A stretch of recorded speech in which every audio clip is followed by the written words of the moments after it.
Hello, ഇന്ന് നമുക്ക് garlic bread ഉണ്ടാക്കി നോക്കാം.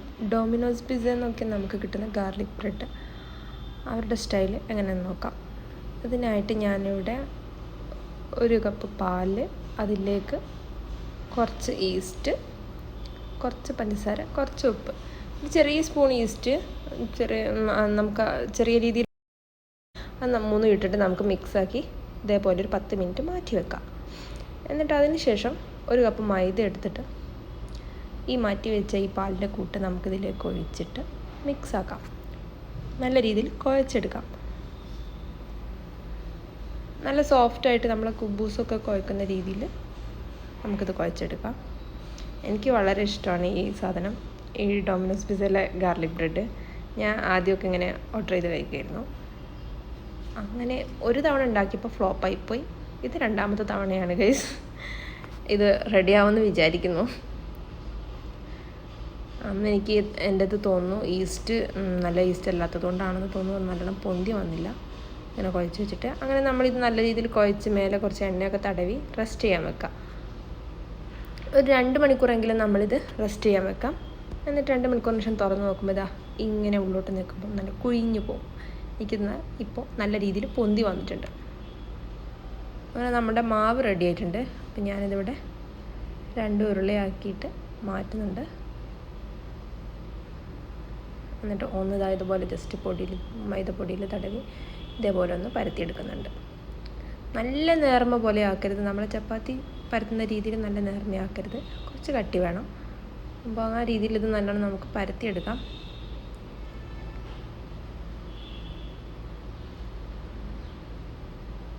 അങ്ങനെ അത് പരത്തി വെച്ചു. അതിലേക്ക് ഞാനിതാ ഇവിടെ കുറച്ച് ബട്ടർ മെൽറ്റ് ചെയ്തതും അതിലേക്ക് കുറച്ച് വെളുത്തുള്ളി ക്രഷ് ചെയ്തതും ചേർക്കുന്നുണ്ട്. ഇനി ഇതിലേക്ക് കുറച്ച് ഒറിഗാനോവും ചില്ലി ഫ്ലേക്സും നമുക്ക് ചേർക്കാം. ഒറിഗാനോ ഇവിടെ ഉണ്ട് വേറെ ഗൈസ്, ബട്ട് എനിക്ക് ഈ ഡൊമിനോസ് പിസ്സയിൽ നിന്ന് കിട്ടുന്ന പാക്കറ്റിലുള്ള ഒറിഗാനോ ഭയങ്കര ഇഷ്ടമാണ്. ഇവരെ ഒറിഗാനോക്ക് ഒരു പ്രത്യേക ടേസ്റ്റ് തോന്നുന്നു. ശരിയാണോ എന്ന് എനിക്കറിയില്ല, എനിക്കങ്ങനെ തോന്നിയിട്ടുണ്ട്. നിങ്ങൾക്ക് അങ്ങനെ തോന്നിയിട്ടുണ്ടെങ്കിൽ കമൻറ്റ് ചെയ്യൂ ഗൈസ്. അങ്ങനെ നമ്മളിതാ ഈ ബട്ടറിൻ്റെ കൂട്ട് ഇതിൽ തേച്ച് കൊടുക്കാം.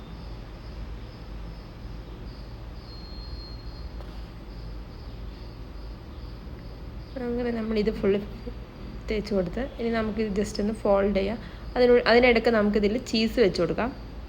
ചീസ് പിന്നെ വേണമെങ്കിൽ നമുക്ക് ചിക്കൻ്റെ എന്തെങ്കിലും കൂട്ടോ സ്റ്റഫ് ചെയ്യണമെങ്കിൽ അങ്ങനെ ഉള്ളിൽ സ്റ്റഫ് ചെയ്യാം. ഞാനിപ്പോൾ കുറച്ച് മയോണൈസും കുറച്ച് ചീസുമാണ് വെക്കുന്നത്. മൊസറല്ല ചീസാണെങ്കിൽ സൂപ്പറായിരിക്കും. എൻ്റെ കയ്യിൽ മൊസറല്ല ചീസ് അല്ലായിരുന്നു ഉള്ളത്, സ്ലൈസ് ആയിരുന്നു. അപ്പോൾ ഞാൻ കട്ട് ചെയ്തിട്ട് അങ്ങനെ വെച്ച് കൊടുത്തു.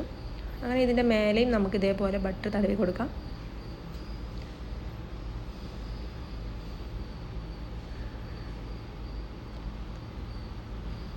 എന്നിട്ട് ജസ്റ്റ് ഞാൻ ഇതേപോലെ വരഞ്ഞു കൊടുക്കുന്നുണ്ട്. ഇത് അവരുടെയും ഇതേപോലെ ഒരു വരയൊക്കെ ഉണ്ട് ഗൈസ്, അപ്പം ഞാൻ അങ്ങനെ ഒന്ന് വരഞ്ഞു കൊടുത്തതാണ്. ചീസ് മെൽറ്റായി ഇതിലിങ്ങനെ തള്ളി നിൽക്കാനൊക്കെ ചിലപ്പം നല്ലതായിരിക്കും ഇങ്ങനെ വരഞ്ഞു കൊടുക്കുന്നത്. അങ്ങനെ ഞാൻ മറ്റേ ഉരുളയും ഇതേപോലെ ചെയ്തിട്ട് ഇതിൽ വെക്കുന്നുണ്ട്. അങ്ങനെ നമുക്ക് എയർ ഫ്രയറിൽ ഒരു 180 ഡിഗ്രിയിൽ 15 മിനിറ്റ് വെക്കാം. ഇത് എയർ ഫ്രയറിൽ തന്നെ വെക്കണമെന്നില്ല ഗൈസ്, നമുക്ക് കുക്കറിലും വെക്കാവുന്നതാണ്. എനിക്കൊരു എക്സൈറ്റ്മെൻ്റ് ഉണ്ട് ഗൈസ്, ഇത് നന്നാവുന്നുണ്ടോ ഇല്ലേ എന്താണെന്ന് അറിയാനുള്ളൊരിത് കൂടുതലുണ്ട്. അപ്പം ഞാൻ ഇടയ്ക്കിടയ്ക്ക് ഇങ്ങനെ തുറന്ന് നോക്കുന്നുണ്ട്. അങ്ങനെ ഞാൻ ഇടയ്ക്കൊന്ന് തിരിച്ചിട്ട് കൊടുത്തിട്ടുണ്ട്, അടിഭാഗവും ഇതേപോലെ ക്രിസ്പി ആയി വരാൻ വേണ്ടിയിട്ട്. കുക്കറിൻ്റെ വിസിൽ ഊരിയിട്ട് കുക്കറിൽ ഇതേപോലെ നമുക്ക് വെക്കാവുന്നതാണ്. ഒരു 20-25 മിനിറ്റ് വെക്കണം എന്നേ ഉള്ളൂ. എൻ്റെ ഗാർലിക് ബ്രെഡ് ഇവിടെ സെറ്റായിട്ടുണ്ട് ഗൈസ്. നമുക്ക് കട്ട് ചെയ്ത് നോക്കാം ഗൈസ്. ഓ മൈ ഗോഡ്, നല്ല ചൂടുണ്ട് ഗൈസ്. എനിക്കാണെങ്കിൽ ഇത് എത്രയും പെട്ടെന്ന് കട്ട് ചെയ്തൊന്ന് ടേസ്റ്റ് ചെയ്തൊക്കെ ആയിട്ടൊരു രക്ഷയില്ല. ചൂടുകൊണ്ടാണെങ്കിൽ തൊടാനും പറ്റുന്നില്ല ഗൈസ്. നന്നായിട്ടുണ്ട് ഗൈസ്, നല്ല രീതിയിൽ ഉള്ളൊക്കെ നല്ല സോഫ്റ്റ് ആയിട്ടുണ്ട്. എനിക്ക് വളരെയധികം ഇഷ്ടമായി.